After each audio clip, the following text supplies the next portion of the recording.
Mateus capítulo 3.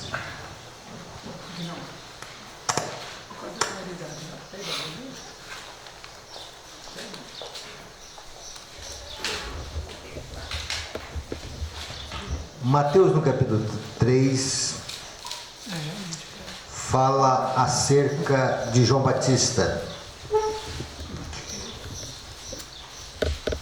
Então no verso 5,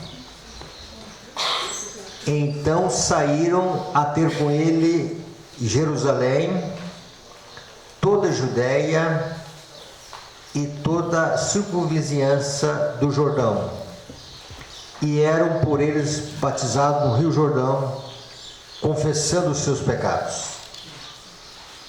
Vendo ele, porém, que muitos fariseus e saduceus vinham ao batismo, disse-lhes: raça de víboras, quem vos induziu a fugir da ira vindoura? João Batista, ele é enfático com aqueles que estavam procurando o batismo dentro dos fariseus e saduceus. E a pergunta é: quem vos induziu a fugir da ira vindoura? Quando se fala da ira vindoura, a nossa mente ela deve ir agora ao último livro da palavra de Deus. No Apocalipse, ele apresenta em alguns momentos a manifestação da ira do Senhor. Nós podemos ver essa ira sendo manifesta diante da vinda de Cristo. Isso nós encontramos em Apocalipse capítulo 6. Então, alguns conceitos que nós temos sobre a ira de Deus no Apocalipse.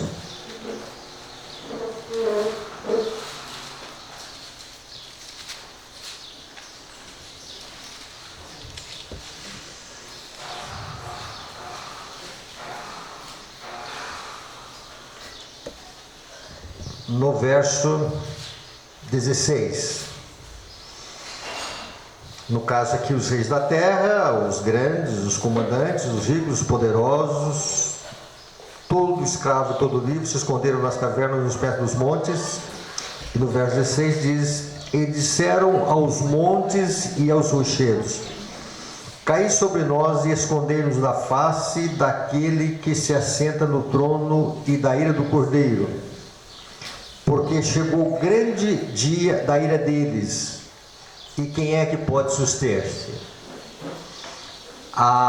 Os índios expressando o grande dia da ira de Deus e do Cordeiro. Quando nós encontramos Apocalipse capítulo 15, no verso 1, aqui nós encontramos: vi no céu outro sinal grande e admirável, 7 anjos tendo os 7 flagelos, pois com estes se consumou a cólera de Deus.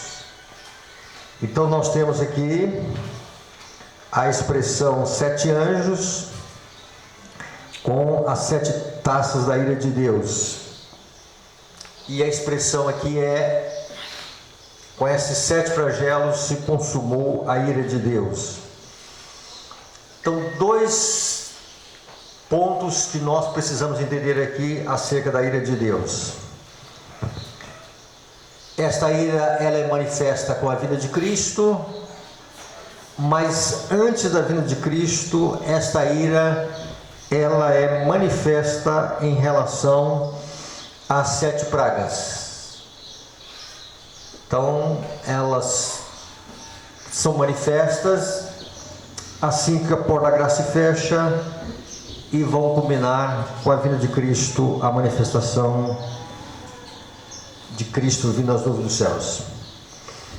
Quando nós olhamos a terceira mensagem angélica, no capítulo 14, nós podemos ver essas duas vertentes da ira de Deus na terceira mensagem angélica.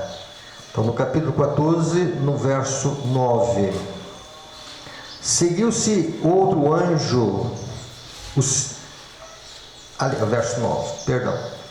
Seguiu-se a esse o outro anjo, o terceiro, dizendo em grande voz: se alguém adora a besta e a sua imagem, e recebe a sua marca na fronte ou sobre a mão, também esse beberá do vinho da cólera de Deus, preparado sem mistura do cálice da sua ira, e será atormentado com fogo e enxofre diante dos santos anjos e na presença do Cordeiro.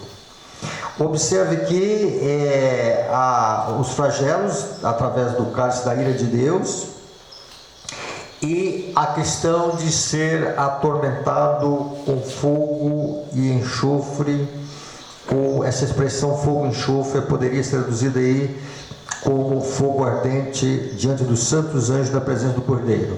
Então é a manifestação da ira de Deus sobre aqueles que estarão vivos por ocasião da vida de Cristo e que estarão como adoradores da besta.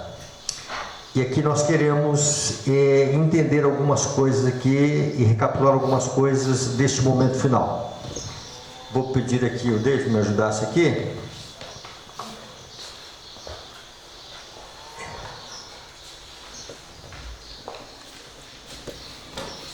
Santuário.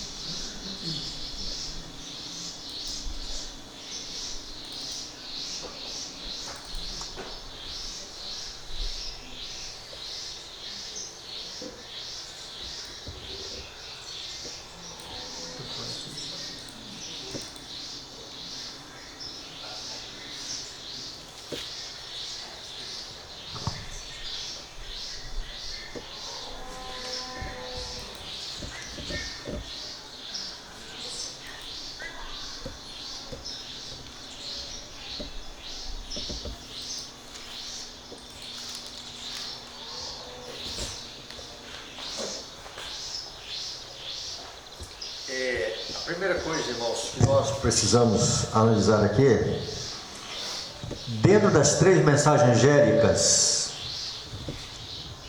nós estamos no tempo em que, de acordo com a primeira mensagem angélica, vinda é a hora do seu juízo, e por falar vinda é a hora do seu juízo, são mensagens pertinentes ao tempo presente, aquilo que nós chamamos de verdade presente, ou que a palavra de Deus define para nós como verdade presente.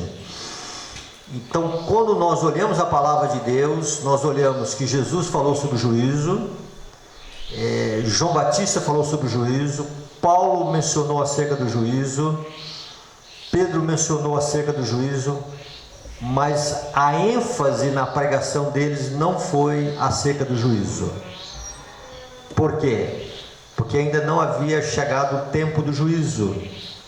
Então, quando chega o tempo do juízo, esse tempo chega em 1854, vamos dizer assim, a pregação ela deve ser também direcionada a um preparo para o juízo. E nós já estamos no tempo agora, não em que começou o juízo, nós estamos agora vivendo no momento que nós estamos próximos do término do juízo.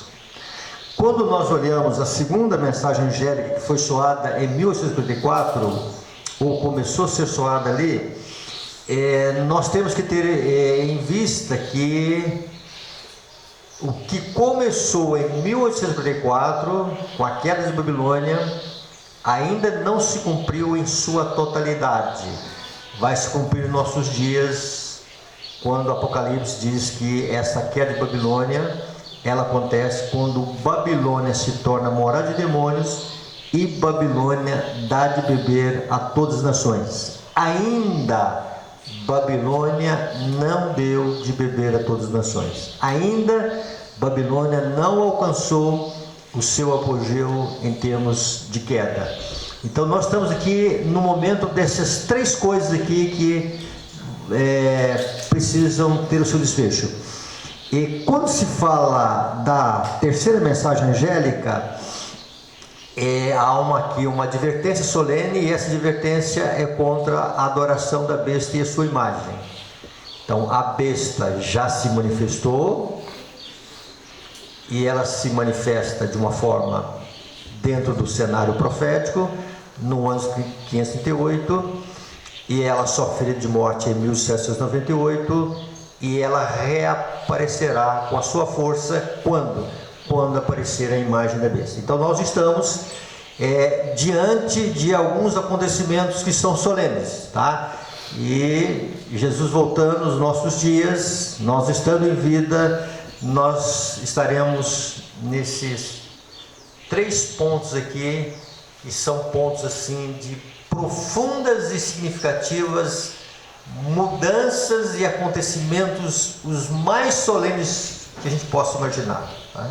Então o juízo termina, Babilônia tem a sua queda completa, e também já apareceu a imagem da besta. Diante disso aqui, irmãos, são momentos assim os mais solenes que nós estamos vivendo. Olha que geração que é essa que nós estamos imersos nela. Vamos entender algumas coisas aqui sobre esse aparecimento da besta, da sua imagem e do sinal da besta. Vamos recapitular algumas coisas aqui, né? Sinal da besta. O que não é o sinal da besta? Vamos definir isso aqui. Olha aqui, a observância do domingo não é ainda o sinal da besta. Às vezes a gente ensina para as pessoas que se as pessoas guardarem o domingo, elas estão recebendo o sinal da besta. Não é verdade isto. Tá? O Espírito Oficia define para nós que a observância do domingo não é ainda o sinal da besta, e não o será até que saia o decreto. É um texto que não precisa interpretar, é um texto que não precisa inventar muito sobre ele, tá? Ele é muito enfático, não é o sinal da besta, tá? Isso não quer dizer que o domingo não esta observância do domingo é colocada sobre o mundo, não quer dizer que não tem autoria da besta sobre essa questão, tá? Agora, o que a palavra diz que ainda não é a marca da besta, e não será até que saia o decreto compelindo os homens a venerarem esse falso sábado. Chegará o tempo em que esse dia será a prova, mas esse tempo ainda não veio, tá? Isso é muito significativo, esse texto. Me ajudou assim a definir muita coisa em relação a essa questão do decreto. Então, o que significa receber a marca? Receber essa marca significa tomar a mesma decisão que a besta e advogar as mesmas ideias que ela em direta oposição à palavra de Deus. Então, quando alguém receberá a marca da besta, significa que ele está compartilhando das mesmas ideias, dos mesmos desejos, das mesmas propostas que a besta ela coloca, tá? Em direta oposição à palavra de Deus. Observe aqui que vamos dizer assim, é um ato de rebelião, tá? E esse ato de rebelião é um ato contrário à palavra de Deus. Mas quando for expedido o decreto que impõe o sábado expuro, e o alto clamor do terceiro anjo advertir os homens contra a adoração da besta e da sua imagem, será traçada a linha divisória entre o falso e o verdadeiro. Olha aqui que ela vai dizer, tá? Então os que ainda persistirem na transgressão receberão o sinal da besta. Por que é importante a gente termos essa sequência e mentalizarmos assim? O objetivo desse estudo aqui é nós mentalizarmos uma sequência cronológica do decreto, da imposição da marca da besta, do alto clamor e das decisões que as pessoas irão fazer diante daquilo. Vamos entender essa questão do alto clamor dentro do contexto de Apocalipse capítulo 18. Ali em Apocalipse capítulo 18 fala da descida de um anjo, e na descida desse anjo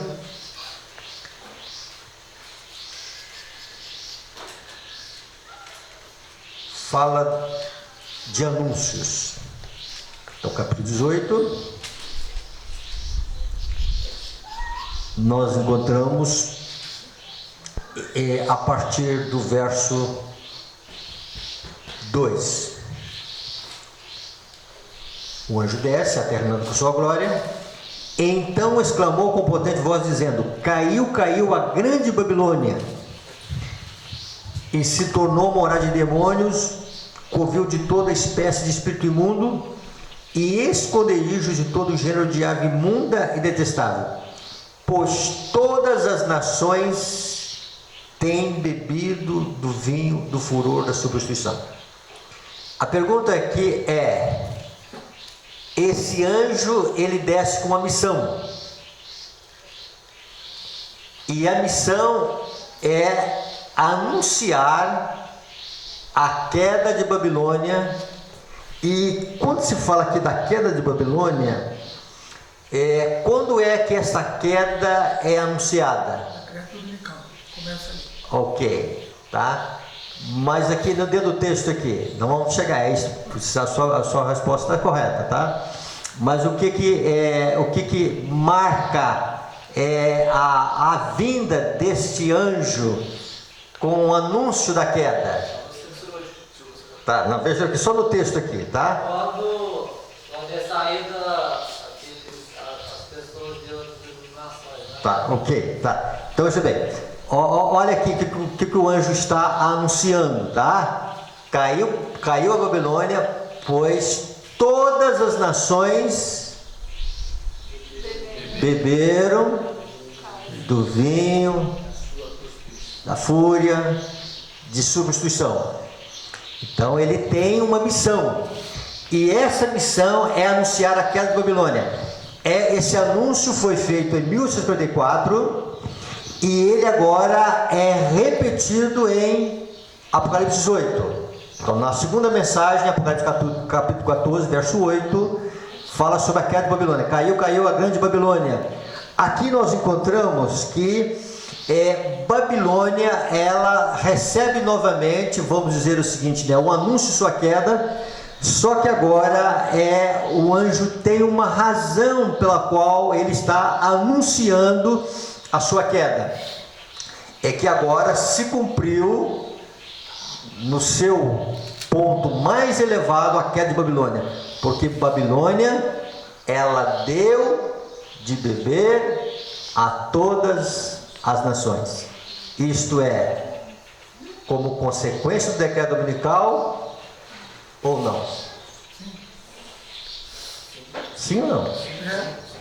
Ficou claro isso? Todos aceitaram. Então é o seguinte, então veja bem, as nações beberam, então o decreto foi colocado. Dentro disso aqui, por que é importante a gente termos essa noção exata? Quando nós encontramos mais adiante, veja no verso 4: ouvi uma outra voz do céu dizendo: retirai-vos dela, povo meu, para não ser desculpos em seus pecados e para não participar dos seus flagelos. Aqui nós encontramos uma chamada da questão de Babilônia. Isso é bem definido na mente praticamente todos aqui, tá? E aí veja bem, então Deus está chamando os que estão em Babilônia para não participar dos seus flagelos, ou seja, os flagelos de Deus vão ser direcionados para a Babilônia e para aqueles que estão lá.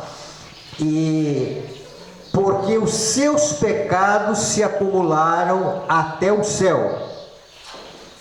Então, nesse momento, Babilônia, ela alcançou o limite da paciência divina e esgotou o tempo de misericórdia. Então Deus vai trazer juízo. Os seus pecados chegaram até o céu. Quando é que os pecados de Babilônia eles são acumulados e chegam até o céu? Deus quer cancelar o mandamento de Deus. Quando querem cancelar o mandamento de Deus. Como? Decreto. Como vê o decreto? Só uma palavrinha, nós vamos definir o decreto aqui.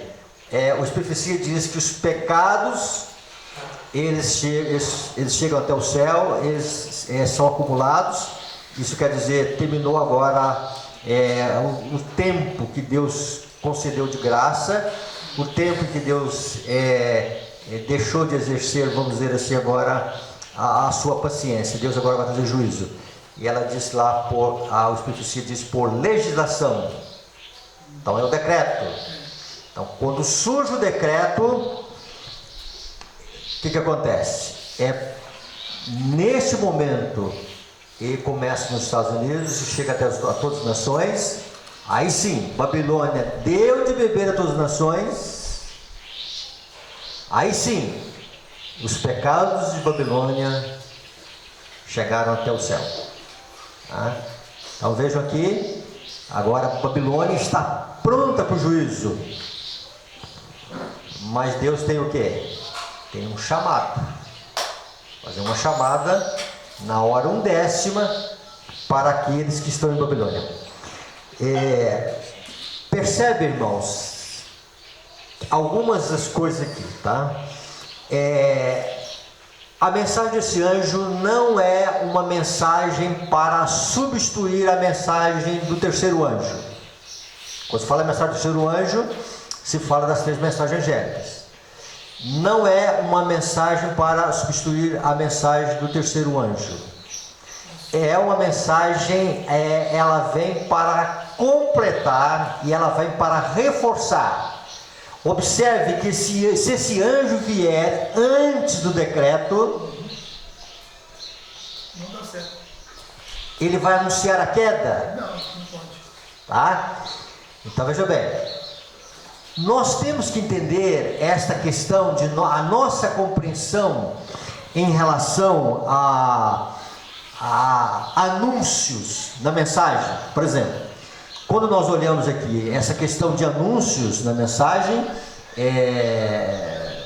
Babilônia caiu, é um anúncio, um chamado aos seus pecados se acumularem até o céu.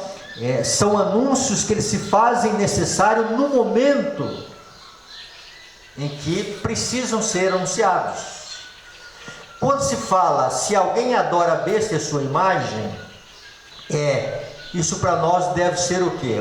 Um sobreaviso. Deus deixou um sobreaviso para nós. Mas se eu prego que se uma pessoa está respeitando e observando o primeiro dia da semana, como sinal, ele está recebendo o sinal da besta, eu estou anunciando uma coisa que Deus não anunciou.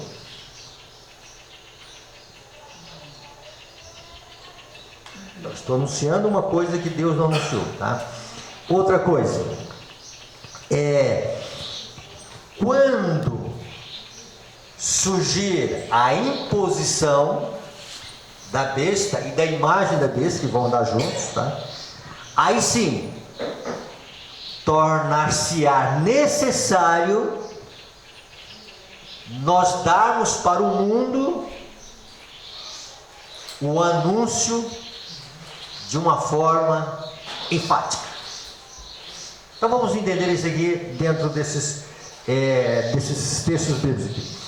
Observe aqui, mas quando for expedido o decreto que impõe o sábado expuro, E o alto clamor advertir os homens contra a adoração da besta e a sua imagem. Então, bem, o terceiro anjo vai advertir os homens contra a adoração da besta e sua imagem, é porque já houve o decreto. Tá? Então, isso aqui, alto clamor, chuva serôdia.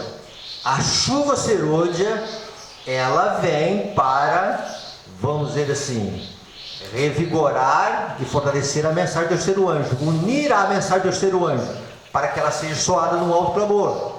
E esse alto clamor, ele será, vamos dizer assim, advertir os homens. Agora sim, né?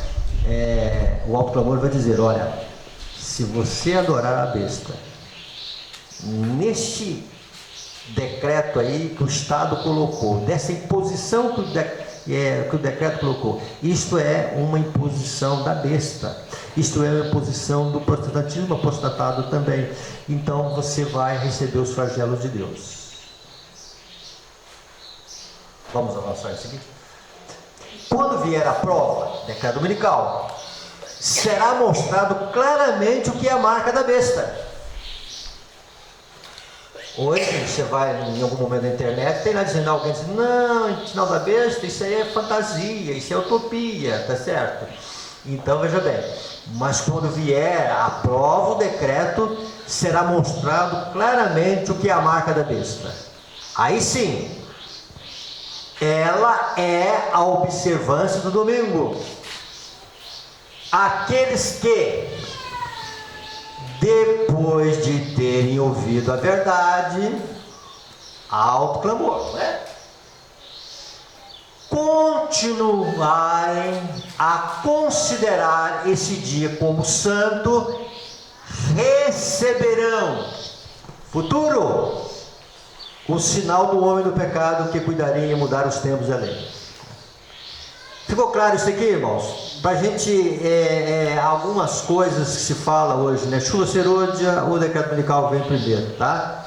Então é o seguinte, as duas coisas vão vir de uma forma quase simultâneas, tá? Ou simultâneas, mas nós não podemos dar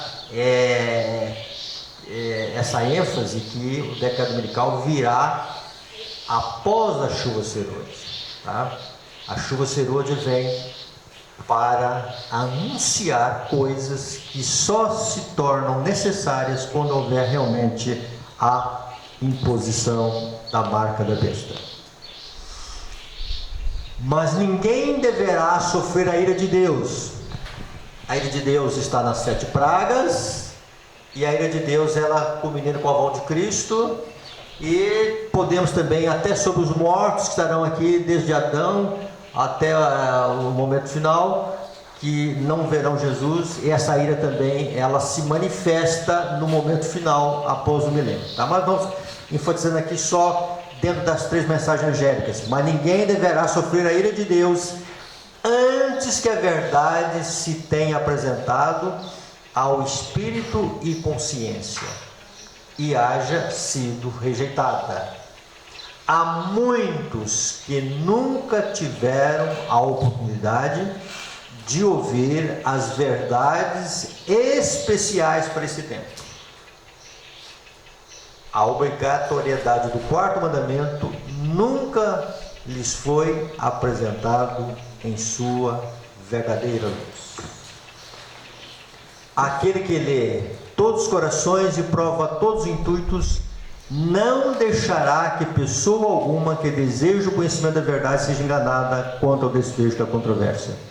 O decreto não será imposto ao povo cegamente.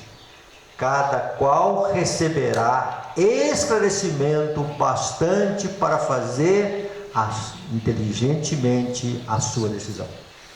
Ficou claro isso, irmãos? Que a chuva serôdia vem para anunciar as coisas que acontecem com o decreto dominical? Tá? Mas o inimigo ele está tentando disfarçar a lei dominical, né? Ela está colocando ela assim, uma lei não tão espiritual, mas sim uma lei climática, né? Eles estão tentando disfarçar. Eu sei que Deus vai dar clareza para as pessoas, mas o inimigo tenta disfarçar. Sim. Tá, mas veja bem, o que nós precisamos aqui enfatizar que o decreto é uma mudança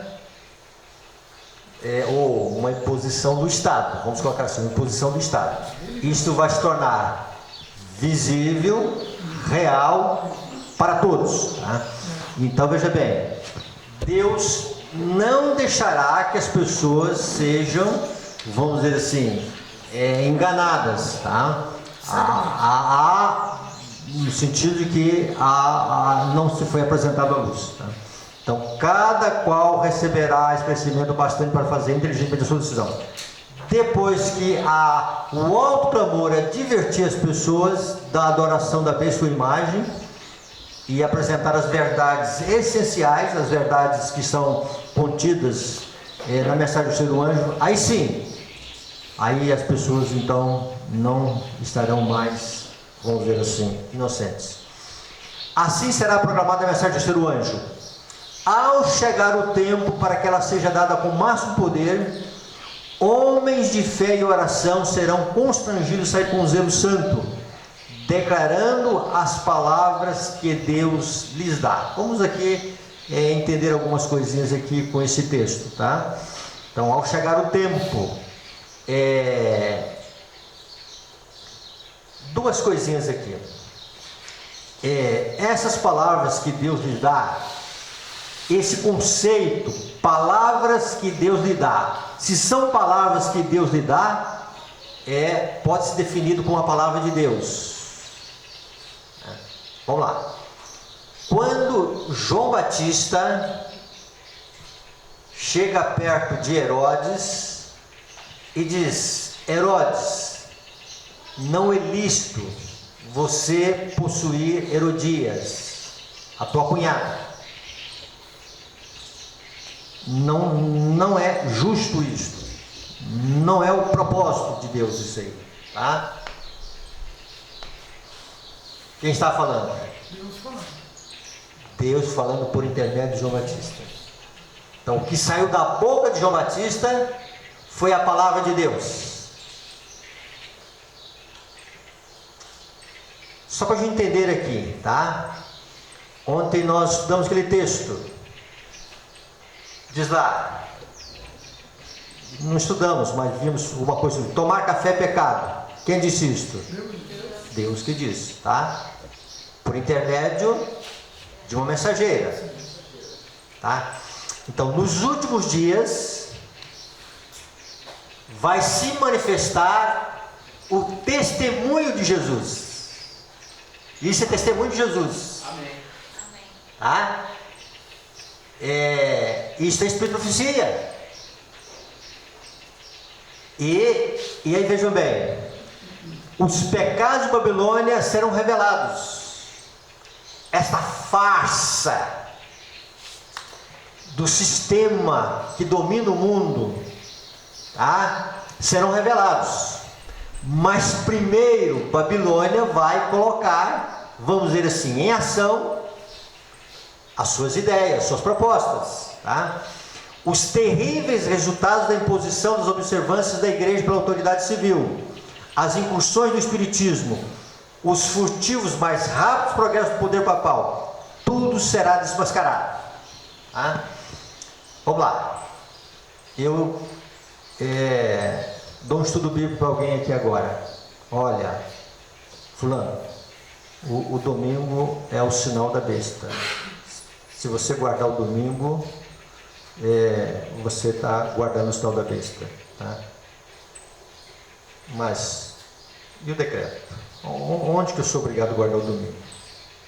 Onde que eu tenho que guardar o dia de sábado? Então, percebe isso, irmãos, tá? Agora, quando surgiu o decreto, aí a pessoa agora é o seguinte, ela vai ter agora dois caminhos: seguir ou não aquilo que está proposto pelo Estado.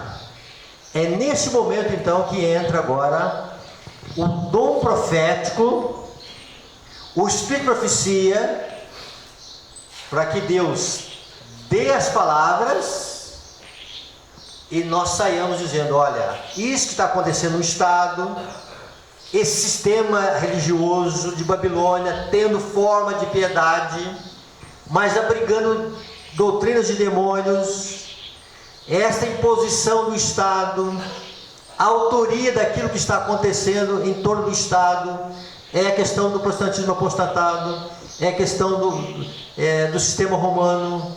Tudo isso, então, irmão, será desmascarado com o dom profético, que manifestar-se-á mediante a plenitude do Espírito Santo da chuva serôdia. Então, a chuva serôdia, ela tem como objetivo fazer duas coisas na pregação do Evangelho. Ela vai manifestar o fruto do Espírito, e as pessoas vão olhar para nós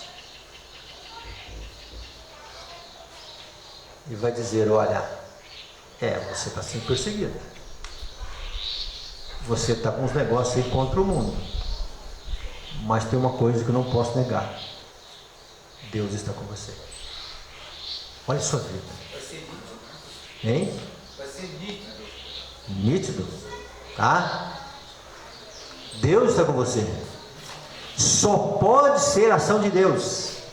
Então nós vamos mostrar para o mundo o poder da graça de Deus, o que ela fez na nossa vida. Amém. E aí é a manifestação do fruto do Espírito, do caráter de Cristo, semelhança com Jesus. E isto o mundo não vai poder negar, tá? Só um pouquinho. E aí o que acontece? E então isso é fruto, caráter.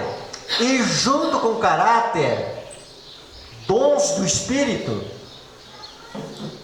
Então, os dons espirituais, dom de cura, e entre esses dons vai estar o dom de profecia, o espírito de profecia, que é a mesma coisa. E o espírito de profecia não é agora no momento final para ninguém escrever livro, não é para revelar pecados da igreja, não é para ler na igreja que tomar café é pecado, não vai ser para isto. O espírito de profecia agora vai manifestar o quê? Para denunciar e corrigir os pecados que estão no mundo, né? O Espírito de profecia hoje na igreja se manifesta presente através do dom profético que se manifestou em Ellen White. Então ela é a mensageira. Então Deus está presente, o Espírito Santo está falando mediante o dom profético. Então veja bem, nós temos o testemunho de Jesus hoje, e é uma coisa real, viva e presente. Pastor, mas não, e Ellen White? Ellen White morreu em 1915, mas o que Ellen White falou, o que ela escreveu, não foi o que ela quis escrever, foi aquilo que Deus lhe deu para ela. Deus falou: escreve sobre isto, tá? E ela escreveu. E ela, se ela definiu alguma coisa como sendo pecado, porque o Espírito Santo diz para ela: defina isso como pecado. Então, percebe, irmãos, como é que o dom e o Espírito de profecia se manifesta hoje, e o Espírito de profecia se manifesta no futuro, tá? É o mesmo Espírito, é a mesma ação, só que agora Deus corrige as nossas dificuldades internas, e depois Deus está chamando o seu povo a ver, vamos dizer assim, a máscara que existe num sistema religioso falido, chamado Babilônia, falido e caído, e também aquilo que está em volta de Babilônia. Então, isto será, vamos dizer assim, fruto da operação do Espírito Santo. Por meio desses solenes avisos que se faz necessário agora. Babilônia deu de beber das nações, já surgiu a imagem da besta, os pecados já se acumularam até o céu, Deus vai trazer juízo e o povo será comovido. Não vai ser uma agitação. E se você continuar lendo isso aqui, e o que vai acontecer? As pessoas vão chegar para o seu líder e vai dizer: é assim mesmo? É isso? Isso é verdade? Não, E alguns dizem, não, isso aí estão exagerando, né? Calma, não é assim não, tá? Mas muitos vão romper, lealdade com os pais, com seus ministros, com seu patrão, com seu empregado, e assim por diante, o povo não será tomado decisões. Tendo esta ideia clara, tá? A gente consegue visualizar assim alguma coisa em relação a este futuro. E terminando aqui, irmãos, voltar agora a João Batista. Quem vos induziu a fugir da ira vindoura? João Batista, ele está fazendo, vamos dizer assim, uma indagação àqueles que estavam procurando o batismo. O que era a motivação que estava levando aquelas pessoas a buscarem a refúgio contra a ira vindoura? No capítulo 3, no verso 8: produzi, pois, frutos dignos de arrependimento, e não comeceis a dizer entre vós mesmos: temos por pai Abraão, porque eu vos afirmo que dessas pedras Deus pode suscitar filhos de Abraão. Já está posto o machado à raiz das árvores. Todo mundo conhece a linguagem de um machado. E todo mundo conhece a ação do corte do machado. O que quer dizer isso, irmãos? Esse machado posto à raiz das árvores. Olha o que nós temos uma definição. Deve pôr o machado. E o que é o machado? As verdades da palavra de Deus. A raiz da árvore. E deixar que elas concluam sua obra. Isso quer dizer que a pregação de João Batista era uma pregação da palavra de Deus. E era o machado que era colocado à raiz da árvore. Era um testemunho direto do Espírito de Deus. Não era um sermão macio. Não era uma mensagem suave. Não tinha rodeios. Não tinha. E lá para chegar aqui. Tá? É aqui. Quem vos induziu a fugir da ira vindoura? Qual é a motivação que estão procurando na igreja? Por que vocês querem o batismo? Por que vocês querem fugir da ira vindoura? Ah, porque nós temos um pai, esse pai Abraão, nós temos uma tradição, nós temos uma origem, nós somos do povo de Deus, nós queremos fazer parte. E qual é o principal motivo que vocês estão procurando aí, vindoura? João Batista conseguiu ler, pelo poder do Espírito Santo, que eles estavam procurando algo bom, algo santo, mas que, no entanto, por detrás disso, o que estava acontecendo? Estava acontecendo que havia motivações espúrias. E o Espírito Santo dizendo: olha, não, este a verdadeira busca em torno das coisas de Deus. E diante de si, João Batista dizendo: o machado já está posto à raiz. Então agora é o seguinte, né? Ou vocês vão deixar o machado cortar, ou não.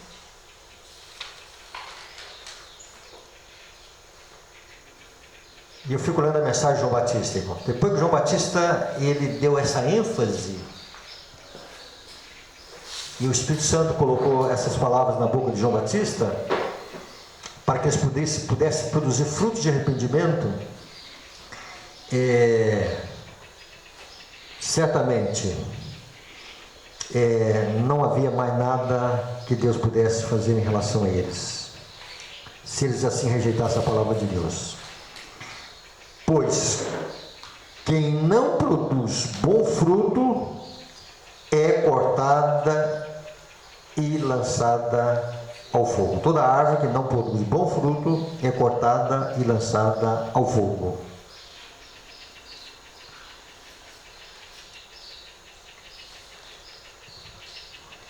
A ênfase de João Batista foi uma ênfase de batismo de arrependimento. O que é arrependimento? Tristeza pelo pecado. Essa palavra arrependimento, segundo o Espírito de Cia, ela envolve mudança de mente. Então nós precisamos de experimentar um profundo arrependimento. Então, quanto mais o povo de Deus se achegar a Cristo, Cristo é aquele que dá o perdão, mas antecede ao perdão o arrependimento. Então, Cristo é aquele que dá o perdão e é aquele que dá o arrependimento. E o arrependimento, ele é produzido no coração pelo poder do Espírito Santo. Então vamos colocar a mensagem de João Batista para o momento presente. Nunca a ira de Deus, ela esteve tão próxima a se manifestar diante de um decreto que os homens vão colocar sobre a humanidade. E são terríveis flagelos, no sentido de que Deus nos manda, lá em Isaías, nós irmos para o quarto e nos esconder um momento até que passe a ira. Isaías chama este momento de um estranho ato de Deus, porque não é o que Deus gostaria e não é o que Deus se apresenta ao longo da palavra de Deus. Um Deus longânimo, um Deus amoroso, um Deus cheio de misericórdia. Então Deus, irmãos, Ele espera que nós estejamos apresentando fruto de arrependimento. Mais adiante, João Batista, ele vai apresentar para nós aqui, que nós vamos finalizar. Ele vai apresentar no verso 11: eu vos batizo com água para arrependimento, mas aquele que vem depois de mim é mais poderoso do que eu, cujos sandálias não sou digno de levar. Ele vos batizará com o Espírito Santo e com fogo. Ele vos batizará com o Espírito Santo e com fogo. Cristo é o batizador. Cristo é aquele que tem virtudes. Cristo é aquele que tem poder. Cristo é aquele que tem, vamos dizer assim, esta dádiva a comunicar para nós, para aquele que submete ao poder do Espírito Santo. Nenhuma forma exterior pode nos tornar puros. Nenhuma ordenança administrada por mais santa dos homens pode tomar o lugar do batismo do Espírito Santo. Irmãos, a maior necessidade que nós temos é do batismo diário do Espírito Santo. Nós nunca deveríamos começar o dia sem pedir a Deus e sem experimentar o poder renovador, o poder transformador, o poder santificador, o poder purificador, o Espírito Santo de Deus. O Espírito de Deus precisa fazer sua obra no coração. Todos que não experimentaram o seu poder regenerador são joio entre o trigo. Mas veja bem, não cabe a nós definir quem é joio nem é trigo, tá? Deixe que Deus defina isso, tá? Mas quem não estiver recebendo o poder do Espírito Santo no coração é joio. Quando se fala de joio, da parábola do joio,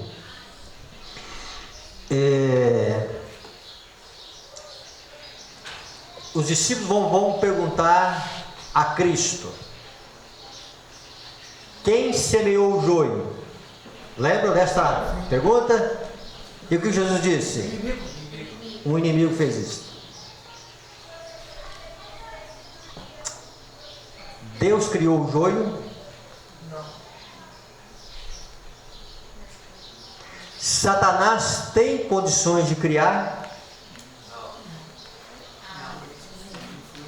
Quem criou o joio?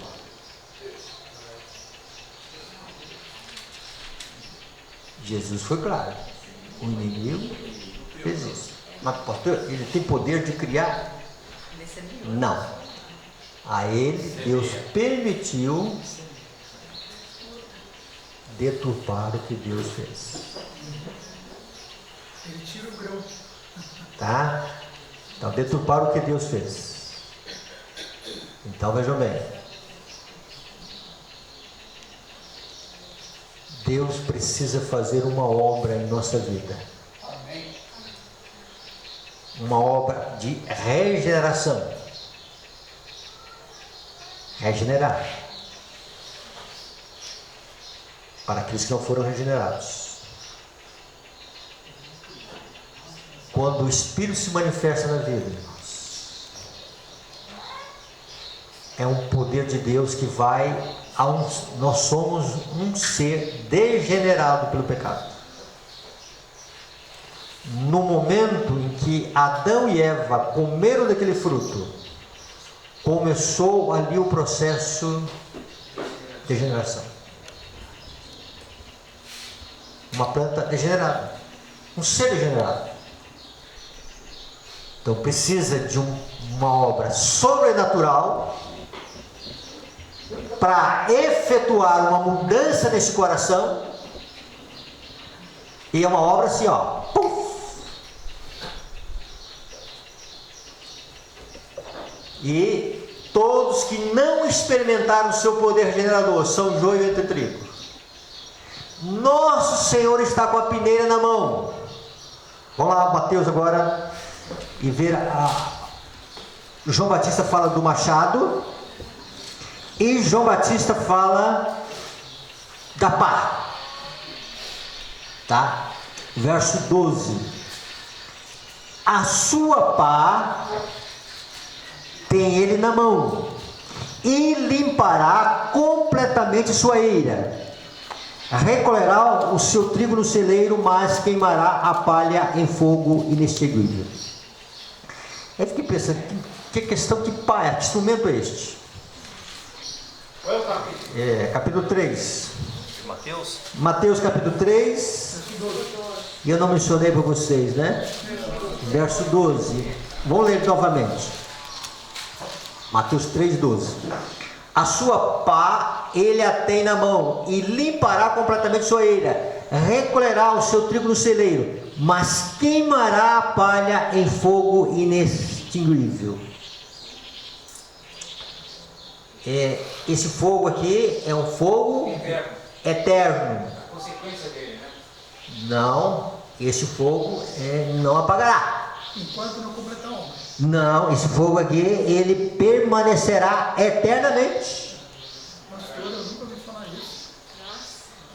Inextinguível. Esse fogo aqui não apagará. Ele perdurará eternamente. Fogo mesmo? Fogo mesmo. Mas onde está escrito isso, pastor? Isso não é o fogo de Sodoma e Gomorra. É o fogo de Sodoma e Gomorra. Mas onde está queimando lá? Esse fogo de Sodoma e Gomorra não apagou. Vamos lá, irmãos. Veja.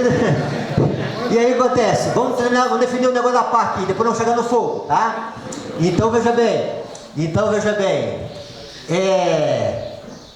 A pá, o que seria essa pá? E aí veja bem, eles colhem o trigo lá, aí depois é o seguinte, vem a separação agora da palha, e para jogar, então agora vamos jogar o trigo, grão, tá? Esse aqui vamos jogar agora no celeiro, aí a palha vamos queimar a palha.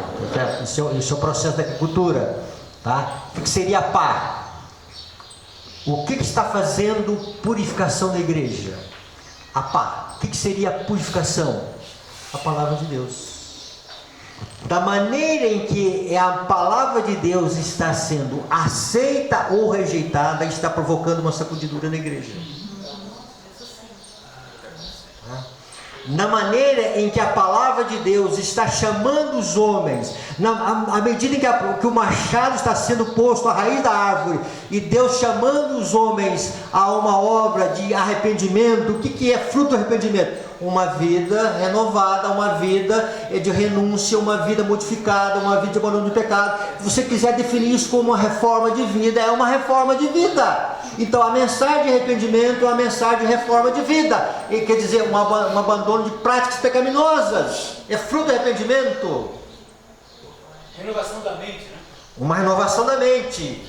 E realmente sendo renovada, ela olha e diz que isso aqui não agrada mais a Deus, isso aqui não, isso aqui agora Deus não agrada, não é o pastor ficando triste, né? É Deus ficando triste, isso aqui não agrada mais a Deus, não vou fazer mais isso aqui, porque isso aqui não agrada mais a Deus. É a glória de Deus que se busca. Então, irmãos, à medida em que o machado começa a ser exposto, à medida então que Deus começa a tocar a trombeta em Sião, à medida em que Deus começa a chamar o povo de Deus ao arrependimento, tá? Porque logo virá a ira de Deus, e a ira de Deus diz lá que serão 7 flagelos da ira de Deus, sem misericórdia, é o vinho sem mistura, e serão atormentados com o quê? Fogo e enxofre. É um fogo temporário ou é um fogo eterno?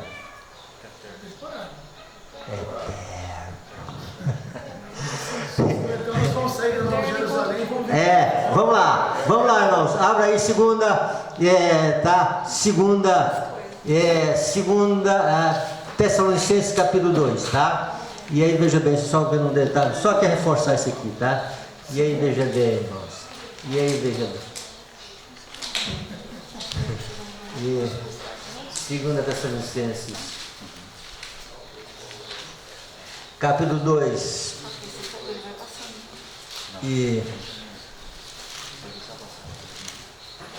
verso 8: então será de fato revelado o inimigo, a quem o Senhor Jesus matará com o sopro de sua boca e o destruirá pela Manifestação do sua vida. E o que é a manifestação da vida de Cristo? Fogo consumidor. O fogo consumidor. Mas para que vai ficar fogo queimando? Tá? Esse fogo consumidor da glória de Deus, ele apaga? Nunca. Então, irmãos, esse atormentado com fogo e enxofre da mensagem do terceiro anjo é um fogo da glória de Deus, de tal maneira que os ímpios, os adoradores da besta, lá no capítulo 6, no momento final, vão dizer: olha, quem é que pode suportar esse dia? O grande dia da ira deles, tá certo? Porque a manifestação, o sopro da boca de Deus, esse sopro da boca de Deus, o que é? O Espírito Santo, a vida que procede de Deus, a pessoa do Espírito Santo. E aí o que acontece? Então, é o fogo da glória de Deus. Em outras palavras, quando Jesus vier, os ímpios vão ser batizados com fogo. Só que antes, o batismo diário do Espírito Santo foi um batismo para consumir o pecado. Agora, se os ímpios agarraram com o pecado, esse fogo é como essa glória de Deus, o Espírito de glória é como um fogo consumidor, é um fogo ardente. Não podem suportar a manifestação da glória de Deus, são consumidos, mas o fogo permanece eterno. Pastor, Isaías 33:14 fala sobre isso. Chamas eternas. Pode ser dele. Pode ler. Diz assim, ó, os pecadores de Sião se assombram e o tremor se apodera dos ímpios. Eles perguntam: quem habitará com fogo devorador? Quem dentre vós habitará com as chamas eternas? Os que andam em justiça, o que falam que é reto e o que desprezam o doente de opressão. Chamas eternas, irmãos. Isso aí é mais esclarecedor. Não apaga. Entendeu? Então, veja bem. Então, aí o Já das Nações diz, né, que o fogo consumidor será vida para aqueles que estão esperando a vinda de Cristo. Então, quem recebeu diariamente o batismo do Espírito Santo, recebeu um batismo de vida, irmãos. Porque só vida pode regenerar. A vida que procede de Deus pode regenerar um ser degenerado como ser humano, tá? E aí vem o Espírito Santo, vem lá, ele faz os ajustes lá nas nossas faculdades da mente e do coração. E aí é o batismo diário do Espírito Santo. O Espírito Santo não tem o interesse de consumir ninguém, mas sim consumir a escória do pecado que está em nosso ser. Então esta é a missão do Espírito Santo hoje. É o fogo. E no final, quem estiver agarrado com o pecado, tá? Aí o pecado é destruído juntamente com o pecador. Entenderam isso? Então, expliquem isso para as pessoas, tá? Esse fogo não apaga, tá? Agora, os ímpios vão se apagar. Ok, irmãos? A gente faz assim, vê algumas palestras aí falando sobre esse fogo e tá.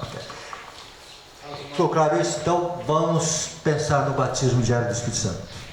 O fogo consumidor que consome o pecado, no caso, não é literal, hoje. Tem uma pessoa que fala, fogo consumidor vai arder em nós. Está errado essa letra? Não, tá? Está correto? Está correto, porque Isaías fala sobre isso, tá? O Espírito Santo, ele é definido em Isaías 4, ele é expressado como Espírito de Fogo, tá? Então, veja bem, é um batismo de fogo. Então, Isaías, capítulo 4...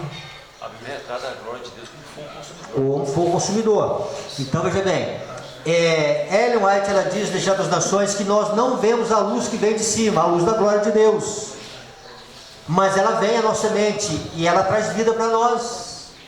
Então, esse fogo, essa obra do Espírito Santo, é para trazer vida para nós, é para consumir a escória. E quem submete ao poder do Espírito Santo, irmãos, submete a um poder que tem a capacidade de consumir a escória da nossa alma, produzir limpeza em nossa alma. Quando Jesus entra ali no templo, expulsa os vendilhões, ali Jesus estava tipificando a obra que o Espírito Santo quer fazer em nossa vida, expulsar os vendilhões. E lá no Deserto das Nações você encontra que uma turba má tomou posse do nosso coração. E aí vem a obra de Deus para efetuar uma transformação. Então, Isaías, 4:5. pode ler. Criará o Senhor sobre todo o monte de Sião e sobre todas as suas assembleias uma nuvem de dia e fumaça e esplendor de fogo chamejante de noite, porque sobre toda a glória se estenderá um dossel e um pavilhão. Tá, só confirmando aqui um detalhezinho para vocês, tá?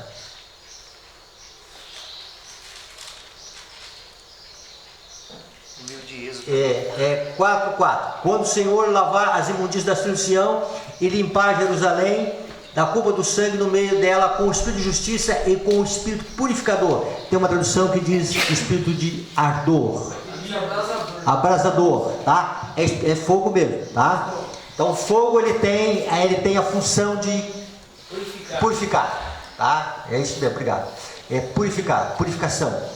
Então veja bem, então a obra de Deus hoje é consumir a história do pecado na nossa vida, tá? Então quando uma pessoa submete ao poder do Espírito Santo, irmãos, a sua vida não permanece a mesma. Tá? É impossível, tá? Então não tenha medo de pedir fogo nos altos céus. Fogo o espírito de ardor, o espírito de abrasador. Tem vida no poder do Espírito Santo, porque ele é uma pessoa. Junto com ele vem a vida dos altos céus, e essa vida cria regeneração, regenera o ser humano, e essa vida que o Espírito Santo coloca em nós, ele coloca para nós vivermos e sermos agora no caráter transformados pela graça de Deus. Irmãos, que Deus nos ajude a entender com essa pregação de João Batista, com isso que está reservado para os últimos dias. Deus está nos chamando para uma obra de arrependimento. Quando começar o tempo de angústia, quem não foi batizado com o Espírito Santo, na chuva temporã, e obviamente não recebeu a chuva serôdia, primeiros escritos é muito claro.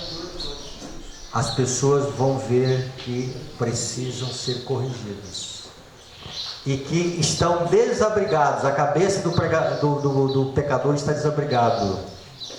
Não podem viver diante de um Deus santo. Não podem. Então veja bem, está faltando um refrigério. Ela diz, está faltando a chuva serôdia. Está faltando a chuva do Espírito Santo. Então, irmãos, a mensagem de hoje deve ser uma mensagem de arrependimento e preparo para enfrentarmos a ira vindoura. Que Deus ajude a entender isso. Amém? Amém. Alguma dúvida?